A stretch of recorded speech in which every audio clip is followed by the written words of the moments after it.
ఈ వీడియో చూస్తున్న అందరికీ నా నమస్కారాలు. హాయ్ ఫ్రెండ్స్, నేను మీ Mahesh and welcome back to my channel SS astrology. మనం ప్రీవియస్ వీడియోలో డిస్కస్ చేసిన టాపిక్ ఏంటంటే love marriage prediction and love marriage chances అనేవి మన జన్మజాతకంలో ఎలా చూడాలని డిస్కస్ చేసాము. ఇప్పుడు మనం ఈ వీడియోలో డిస్కస్ చేయబోయే టాపిక్ ఏంటంటే రవిగ్రహం ఒక సిరీస్లో మనం ఈ రవిగ్రహం దశమ స్థానంలో ఉంటే ఫలితాలు అనేవి ఏ విధంగా ఇస్తాడు అనే విషయాన్ని మనం ఈ వీడియోలో చూద్దాము. ఈ రవిగ్రహం సహజంగా పాపత్వం పొందిన గ్రహంగా మనం చెప్పొచ్చు. ఇక దశమ స్థానం గురించి చెప్పాలంటే ఈ దశమ స్థానం అనేది అటు కేంద్ర స్థానం అవుతుంది, ఇటు ఉపచయ స్థానం కూడా అవుతుంది అనమాట. 1, 4, 7, 10 స్థానాల్ని కేంద్ర స్థానాలుగా, 3, 6, 10, 11 స్థానాల్ని ఉపచయ స్థానాలుగా చెప్తూ ఉంటారు. ఇప్పుడు ఇటువంటి ఉపచయ స్థానాల్లో ఇలా సహజంగా పాపత్వం పొందిన గ్రహాలే బాగా యోగాన్ని ఇచ్చి అక్కడ బాగా పనిచేసే అవకాశం ఉంటుంది అనమాట. అంటే న్యాచురల్ మ్యాలిఫిక్ ప్లానెట్స్ అన్ని ఈ ఉపచయ స్థానాల్లో యోగిస్తారనమాట.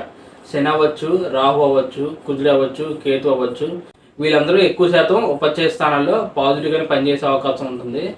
ఈ రవిగ్రహం ఈ దశమ స్థానంలో పాజిటివ్గా పనిచేయడానికి అది ఉపచయ స్థానం అయింది. అండ్ అలాగే ఇంకో రీజన్ ఏంటంటే రవి కుజ గ్రహాలు దశమ స్థానంలో దిగ్బలాన్ని పొందడం జరుగుతుంది అనమాట. మన యొక్క జన్మజాతకంలో రవిగ్రహం 10వ స్థానంలో ఉన్నాడంటే మనం అర్థం చేసుకోవాలంటే మనం పుట్టిన సమయం అనేది మిట్ట మధ్యాహ్నం అయింది. మిట్ట మధ్యాహ్నం సమయంలో రవిగ్రహం యొక్క ఎండ తీవ్రత అనేది ఏ స్థాయిలో ఉంటుందో అందరికి తెలిసిన విషయమే. ఆ సమయంలో రవిగ్రహం ఒక బలం అనేది చాలా ఎక్కువ శాతం ఉంటుందని మనం చెప్పొచ్చు. సో దీని కారణంగా షడ్బలాల్లో ఒక బలమైన దిగ్బలం అనేది రవిగ్రహానికి ఆ సమయంలో 100% ఉండే అవకాశం ఉంటుంది. కాబట్టి అందుకనే రవి కుజగ్రహాలు కనుక ఎవరికైనా 10th హౌస్లో కనుక ప్లేస్ అయితే అది వాళ్ళకి మంచి పొజిషన్ స్ట్రెంత్ని ఇచ్చే ప్లేస్ కదా అని చెప్తూ ఉంటారు. సో దీన్ని బట్టి మనం ఫైనల్గా ఏం చెప్పొచ్చు అంటే దశమ స్థానంలో రవిగ్రహం సాధారణంగా పాజిటివ్గానే పనిచేస్తాడని మనం ఒక కంక్లూజన్కి అయితే రావచ్చు. ఇప్పుడు ఈ రవిగ్రహం పాజిటివ్గా మన లైఫ్లో ఏ అంశాల మీద పనిచేస్తాడంటే అక్కడ దశమ స్థానం అనేది దేని గురించి చెప్తుందో ఆ అన్ని విషయాల్లో ఈ రవిగ్రహం ప్రభావం అనేది ఖచ్చితంగా ఉంటుంది.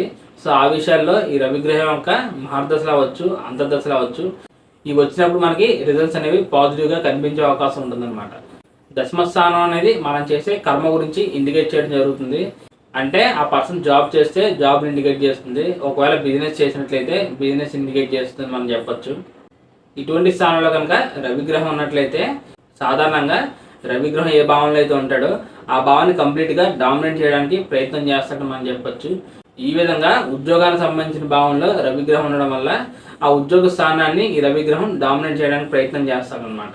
అండ్ అలాగే మనకు తెలిసిన ఇంకో విషయం ఏంటంటే ఈ రవిగ్రహం పవర్ని, అథారిటీని, కీర్తి ప్రతిష్టల్ని, ఒక పబ్లిక్ నుంచి రికగ్నైజేషన్ని ఇవన్నీ కోరుకోవడం జరుగుతుంది. కాబట్టి ఈ పర్సన్స్కి వాళ్ళ కెరీర్ లైఫ్లో అవ్వచ్చు, లేకపోతే వాళ్ళ బిజినెస్ లైఫ్లో అవ్వచ్చు, రవిగ్రహం యొక్క ప్రభావం వల్ల ఇవన్నీ లభించే అవకాశం అనేది ఉంటుందన్నమాట.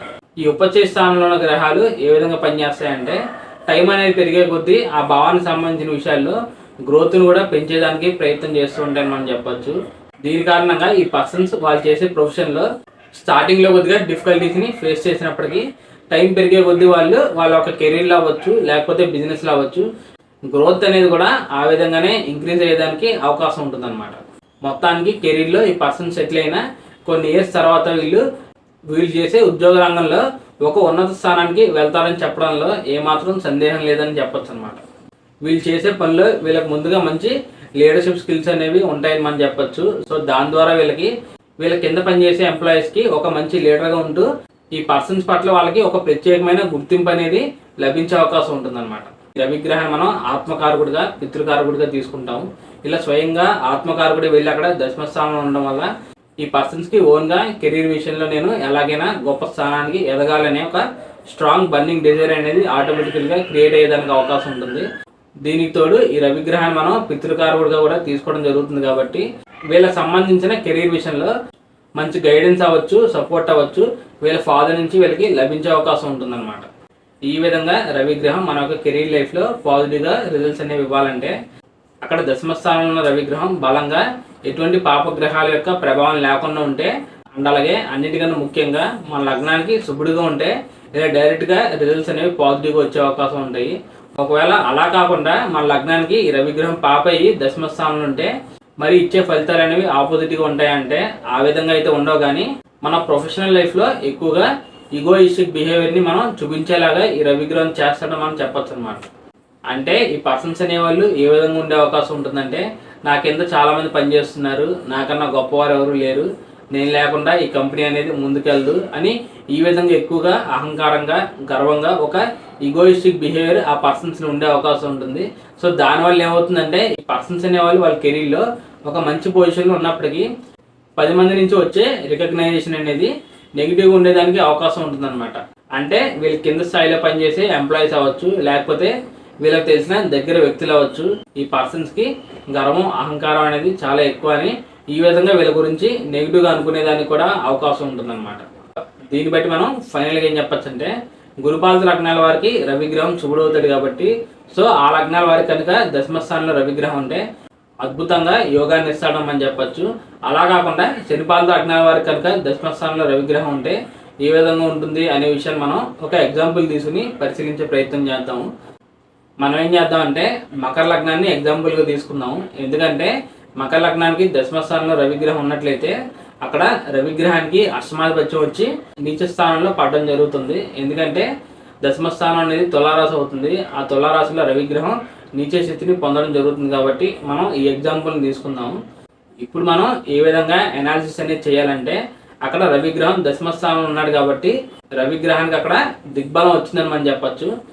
కాకపోతే నీచ స్థితిని పొందడం వల్ల స్థాన బలాన్ని కోల్పోయడం మనం చెప్పచ్చు అనమాట. మనం గ్రహ బలాన్ని నిర్ణయించే సమయంలో షడ్బలాల్లో 6 రకాల బలాల్ని మనం అనాలిసిస్ అనేది చేయాల్సిన అవసరం అనేది ఉందని మనం చెప్పచ్చు.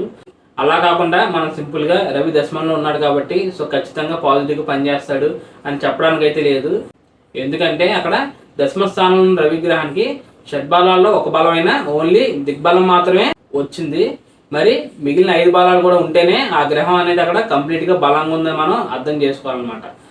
ఇక మకర లగ్నం వారికి అక్కడ దశమంలో ఉన్న రవి ఏ గ్రహాలతో కలిశాడు అంటే శుభగ్రహాలతో కలిశాడా, పాపగ్రహాలతో కలిశాడా, ఏ గ్రహాల చేత చూడబడుతున్నాడు, నవాంశలు ఎలా ఉన్నాడు, అండ్ అలాగే ప్రధానంగా అక్కడ ఏ నక్షత్రంలో రవిగ్రహం ప్లేస్ అయి ఉన్నాడు అనే విషయాన్ని కూడా మనం గమనించాల్సి వస్తుంది.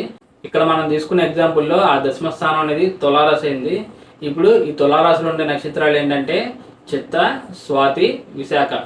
చిత్తా నక్షత్రం అనేది కుజగ్రహానికి చెందింది, స్వాతి అంటే రాహు, విశాఖ నక్షత్రం అంటే గురువు అనమాట. ఇప్పుడు ఈ మకర లగ్నానికి పాజిటివ్గా పనిచేసే గ్రహాలు ఏంటంటే శనిపాలత గ్రహాలన్నీ పాజిటివ్గా పనిచేస్తాయి, ఇటు గురుపాలత గ్రహాలన్నీ నెగిటివ్గా పనిచేస్తాయి. కాబట్టి ఈ రవిగ్రహం స్వాతి నక్షత్రంలో కనుక ఉన్నట్లయితే అది రాహు నక్షత్రం కాబట్టి సో రవిగ్రహం బాగా యోగాన్ని ఇచ్చే అవకాశం ఉంటుంది. చిత్తా నక్షత్రంలో ఉన్నా కూడా కొంతవరకు పర్వాలేదని చెప్పచ్చు. ఎందుకంటే అది కుజగ్రహ నక్షత్రం. మకర లగ్నం వారికి కుజుడు యోగాన్ని ఇస్తాడు. ఎందుకంటే ఆయన స్వయంగా మకరంలో ఉచ్చస్థితిని పొందుతాడు కాబట్టి. ఇప్పుడు ఈ 2 నక్షత్రాల్లో కాకుండా ఫర్ ఎగ్జాంపుల్గా రవిగ్రహం వెళ్ళి విశాఖ నక్షత్రం అయినా గురు నక్షత్రంలో కనుక ఉన్నట్లయితే ఆ సందర్భంలో ఈ కాంబినేషన్ అనేది వీళ్ళ కెరీర్ లైఫ్లో చాలా ప్రాబ్లమ్స్ని క్రియేట్ చేసేదానికి అవకాశం ఉంటుందన్నమాట. ఎందుకంటే మకర లగ్నం వారికి గురుగ్రహం సంపూర్ణ పాపగ్రహం అవుతాడు. గురుగ్రహానికి తృతీయ వ్యయాధిపత్యం అనేది వస్తుంది. 12వ స్థానం అనేది ఉన్న దుస్థానంలో అన్నిటికన్నా నెగిటివ్ ఇన్ఫ్లుయెన్స్ కలిగిన స్థానంగా చెప్పచ్చు. ఇక తృతీయ స్థానం కూడా ఒక రకంగా ఉపచయ స్థానం అయినప్పటికీ బాగా కష్టపెట్టిన తర్వాతే అక్కడ మనకి రిజల్ట్ అనేది కనిపించే అవకాశం ఉంటుంది. కాబట్టి ఈ విధంగా రవిగ్రహం నీచ స్థితిని పొంది విశాఖ నక్షత్రంలో ఉండడం అనేది అంత మంచి విషయం కాదని మనం చెప్పచ్చు.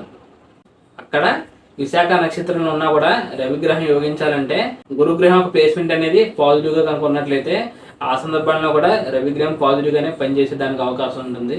సో ఏదేమైనా ఇంకా మనం డిస్కస్ చేసే కొద్దీ డెప్త్ అనేది పెరుగుతూనే ఉంటుంది. కాబట్టి నేను ఫైనల్గా చెప్పే విషయం ఏంటంటే దశమస్థానంలో ఉన్న రవిగ్రహం బాగా పనిచేస్తాడు అనే విషయం అనేది వాస్తవం అయినప్పటికీ అది కంప్లీట్గా 100%గా పాజిటివ్గా పనిచేస్తాడు అని చెప్పడానికి అయితే లేదనమాట. మనం ఈ విధంగా ఇన్ని రకాలుగా అన్ని అనాలిసిస్ చేసుకున్న తర్వాత మాత్రమే అక్కడ రవిగ్రహం ఎంతవరకు బలంగా ఉన్నాడు, ఎంతవరకు మనకి అనుకూలంగా ఉన్నాడు అనే విషయాన్ని కూడా మనం తప్పనిసరిగా అనాలిసిస్ అనేది చేయాల్సిన అవసరం అనేది ఉందన్నమాట. ఫైనల్గా ఇది ఫ్రెండ్స్ నా వీడియో. దశమస్థానంలో రవిగ్రహం ఉంటే ఎటువంటి ఫలితాలను ఇస్తాడు అనే విషయం గురించి ఈ వీడియో అనేది మీకు బాగా అర్థమైందని అనుకుంటున్నాను. ఈ వీడియో మీకు బాగా యూజ్ అవుతుందని నేను భావిస్తున్నాను.